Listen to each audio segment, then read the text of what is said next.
आता चाललोय. आता वरिष्ठ काय निर्णय घेतील.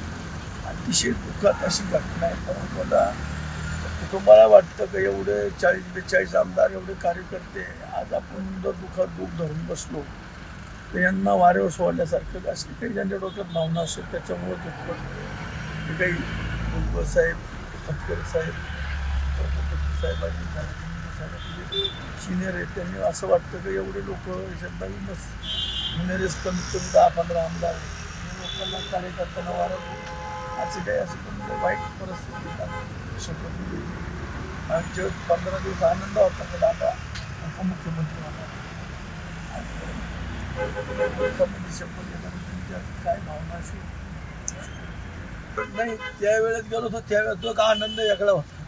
त्या आनंदात गेलो होतो. आज दुःखात चाललेलो आहे. परंतु दुःखात जात असताना आता त्यांच्या भावना काय का एवढे झाली घटना झाली. ती घटना धरून पडतं एवढं लोक कार्यकर्ते आज जनसमुदाय रस्त्यावर सोडून ठिकाणी चालणार नाही अशी काही त्यांनी मनाचा पक्का केला आणि हा निर्णय घेतला.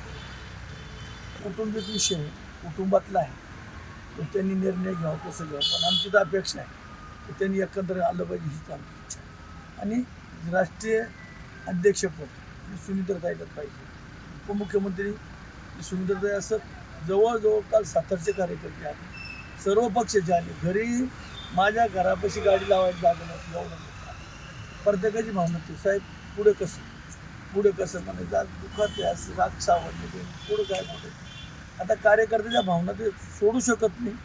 आल्यानंतर 5 मिनटं वाटल्यानंतर त्याची भावना लगेच चालू होते. प्रत्येकाला आपण उत्तर नाही देऊ शकत तर नाही झालं पाहिजे हा झाला पाहिजे.